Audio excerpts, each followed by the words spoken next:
Berarti kan arwah ini kan, Pastor. Berarti kan real, Pastor. Ada kan? Kalau di kalangan orang-orang yang percaya klinik, iblis pakainya istilah arwah. Sehingga tiap kali ketemu sama setan, wah setan model apapun lah, mau yang dibilang jenderal, mau jenderal besar, itu semua tinggal kita jitak saja sudah. Namun begini, Pastor, saya pikir-pikir, Pastor, antara dunia kemuliaannya Tuhan dan dunia roh jahat ini kan dua-duanya ini ingin memanifestasikan diri. Yang dunia kemuliaan Tuhan ini lewat orang percaya. Dan juga para pendeta, Pastor. Ya kan? Nah, saya pikir-pikir pendeta-pendeta juga banyak yang kayak klinik-klinik gitu juga, Pastor. Mirip-mirip juga kok cara kerjanya. Contoh, kayak Pastor Stephen waktu itu. Tiba-tiba lagi khotbah, wih, dapat nama seseorang. Mirip-mirip juga kan, Pastor, cara kerjanya. Nah, itu pertanyaan itu dibisikin siapa, Pastor? Kok bisa tahu nama orang yang Pastor Stephen itu nama yang spesifik dan benar ternyata ada di situ. Nah, itu yang bisikin itu apakah roh jahat atau roh Tuhan, Pastor?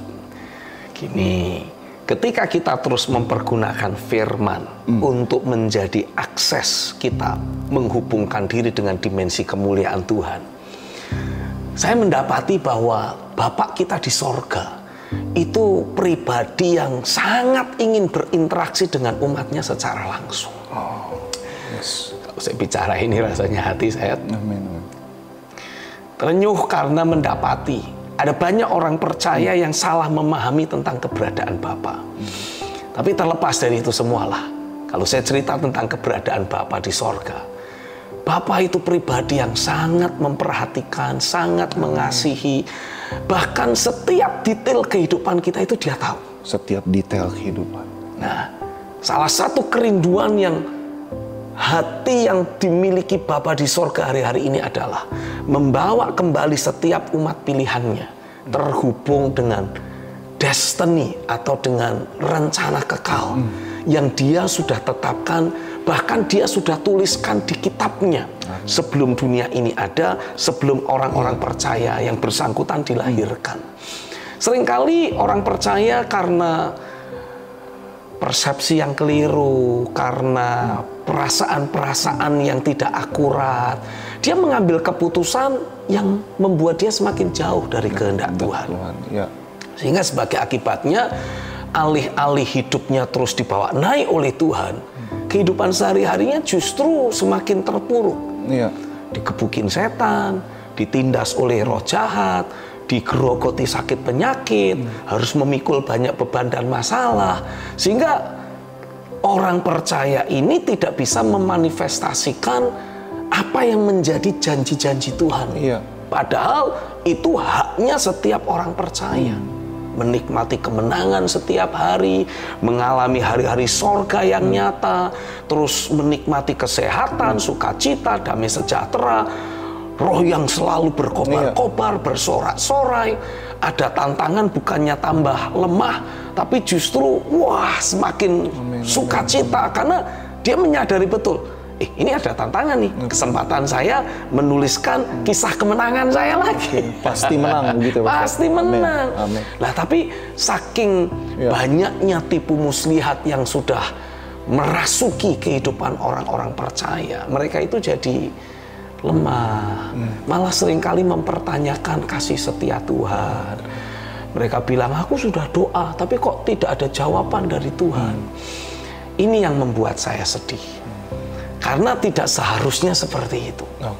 Nah, jadi saya mendorong semua saudara yang mungkin sampai sejauh ini sering mengalami ada banyak tekanan, hidup tidak jelas, pastikan saudara mengikuti acara retreat yang akan diadakan tanggal 8 sampai 11 Maret.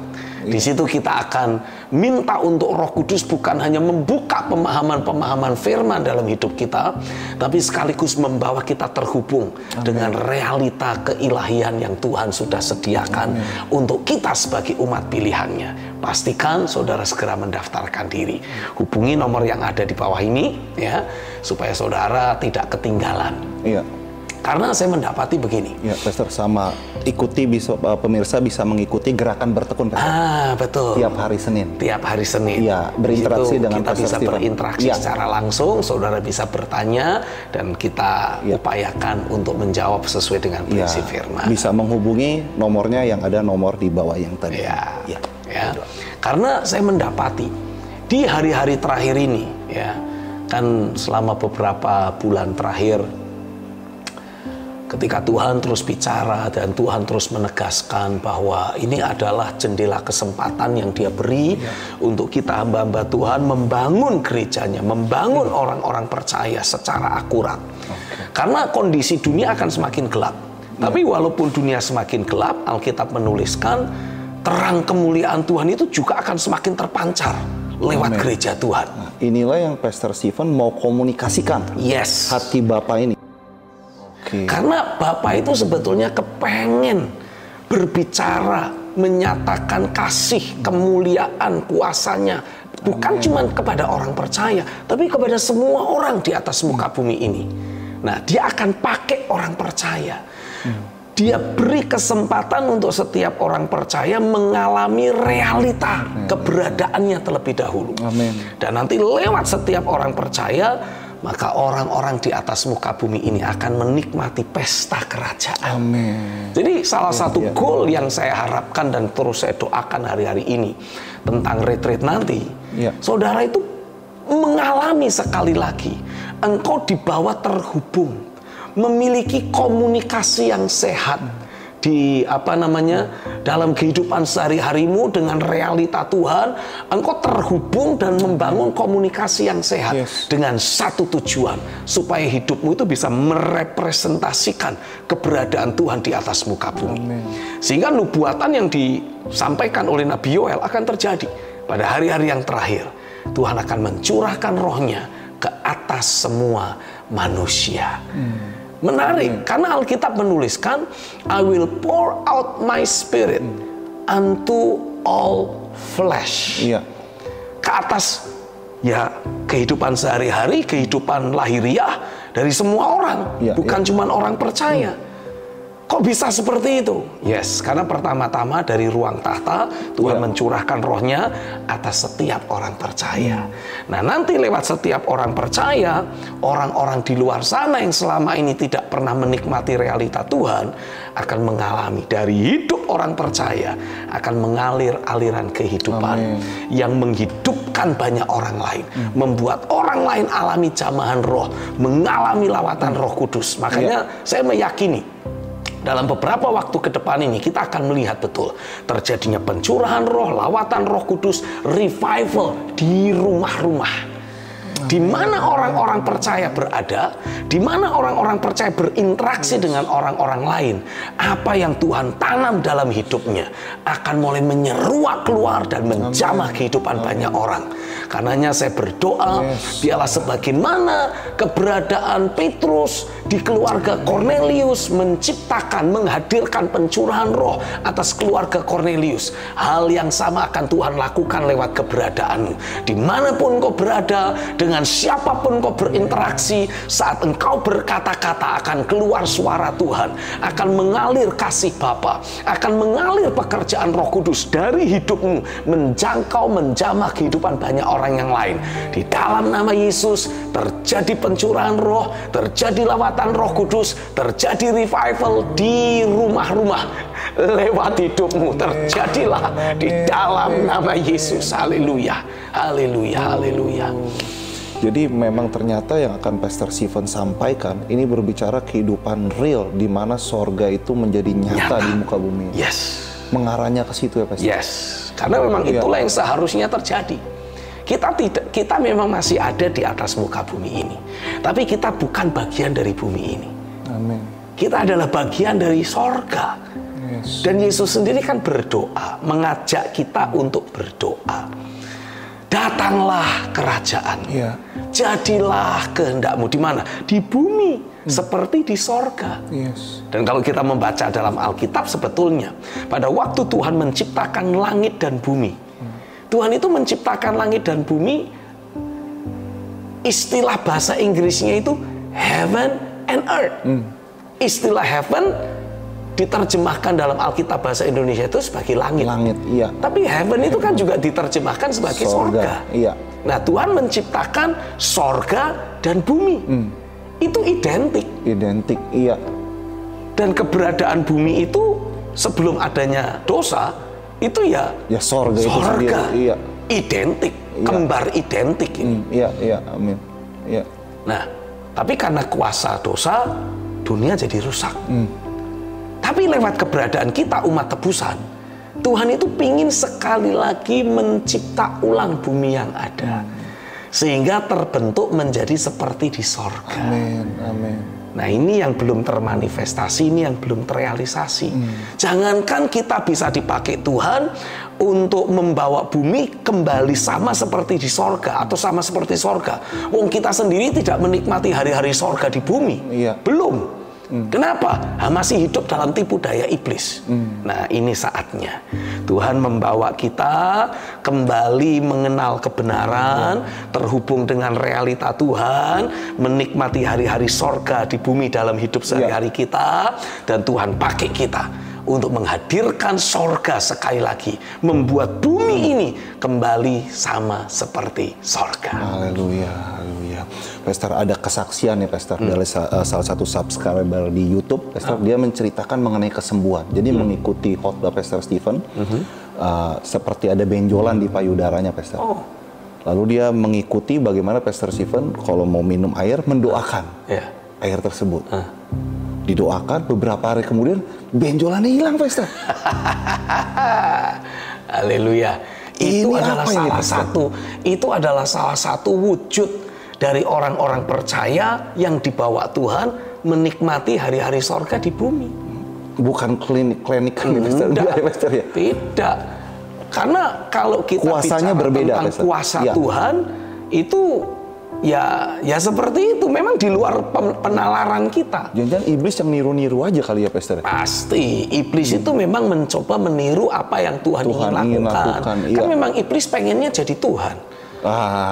Kenapa dia menjadi si jahat? Kenapa dia dibuang dari sorga? Karena si Lucifer ini pengen mengambil posisi sorga, mengambil posisi Tuhan. Tapi nggak sanggup. Dia ciptaan kok. Dia kan ciptaan, mana bisa menyaingi sang pencipta. Jadi dia kemudian namanya sakit hati gitu kali ya. Dia jadi pokoknya pengen melakukan segala cara supaya tetap diterima oleh manusia sebagai yang berkuasa. Yang berkuasa, iya. Makanya dia memberikan banyak janji-janji dan tawaran-tawaran kepada manusia. Iya. Walaupun itu adalah dengan wujud si manusia itu harus menggadaikan jiwanya. Nah, disitulah kita melihat ada prosesi pesugihan, mencari kekayaan. Iya. Ya memang sih kelihatannya jadi tiba-tiba dalam waktu singkat, wah kaya raya. Semua yang dikerjakan jadi mendatangkan duit. Tapi itu sama aja dia menjual jiwanya. Babi ngepet ya Pastor? Babi ngepet. Bukan ngepet. Iya, sama aja Pastor.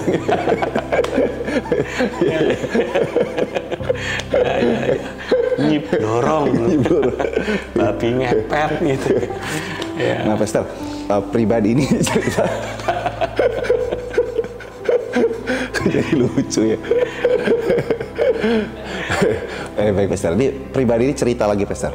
Ternyata dia juga mimpi Pastor, ketemu Daud. Nah ini, tapi ini mimpi ya Pastor. Dia ketemu Daud kasih senjata dan dia rasa roh yang berkemenangan. Tuhan berfirman, jadi dia bangun dari mimpi kuat gitu Pastor. Nah ini pertanyaannya Pastor, ini Daud nih Pastor, ini di logika dalam kebingungan saya Pastor. Daud balik lagi, arwahnya Pastor. Bagaimana ya Pastor? Kok ada arwah Daud lagi masuk ke dalam mimpi orang? Nah ini versi kebenarannya bagaimana? Tapi kan Yesus juga ketemu Pastor, ketemu sama Musa, ketemu sama Elia. Aduh pusing Pastor, ini bagaimana sih Pastor soal arwah-arwah ini? Ya, Alkitab menyebut dengan sebutan dimensi Sion. Kita nanti bisa membaca itu lebih lanjut di dalam kitab Ibrani pasal yang ke-12. Dimensi Sion. Yes. Nah, di dalam dimensi Sion, Alkitab menuliskan selain tentang keberadaan Allah, tentang kemuliaan yang Dia sediakan, Dimensi Sion ini juga berbicara tentang roh orang-orang yang sudah disempurnakan. Roh orang-orang yang telah disempurnakan. Yes, ini adalah orang-orang percaya di masa lampau, tokoh-tokoh Alkitab di masa lampau yang sudah mencapai kesempurnaan, dalam arti mereka sudah ada dalam kemuliaan. Iya. Nah, luar biasanya kita sebagai orang percaya itu dibawa oleh Roh Kudus untuk terhubung dengan dimensi Sion. Dimensi Sion itu. Dimensi kemuliaan Tuhan. Yes. Jadi bisa saja selain kita melihat kemuliaan Bapa di sorga, kita dikasih kesempatan, ketemu sama Gideon. Bukan Gideon yang ini, Gideon yang di yang di kitab Hakim-Hakim. Ada kembaran saya nih. Iya gitu. Ketemu sama Stefanus. Halo. Kita namanya sama. Gitu. Nah, nanti Stefanus inget loh ya, harus terus mati daging loh ya. Nah, dari mana kita bisa tahu bahwa ini adalah betul-betul roh orang-orang yang sudah disempurnakan dan bukan familiar spirit? Nah, itu bagaimana, Pastor? Kita akan bisa tahu. Ini Yesus beneran. Ini tokoh-tokoh Alkitab beneran, roh orang-orang yang sudah disempurnakan beneran, atau familiar spirit dari pernyataan, ungkapan yang mereka sampaikan. Kalau ini roh orang-orang yang sudah disempurnakan, dia akan selalu menyampaikan kebenaran firman, selalu sejalan dengan prinsip firman dan sifat-sifat Tuhan. Kalau ini familiar spirit justru akan menyerongkan kita dari kebenaran. Membuat kita mulai meragukan apa yang ditulis di Alkitab. Iya. Membuat kita mulai punya versi kebenaran sendiri. Iya.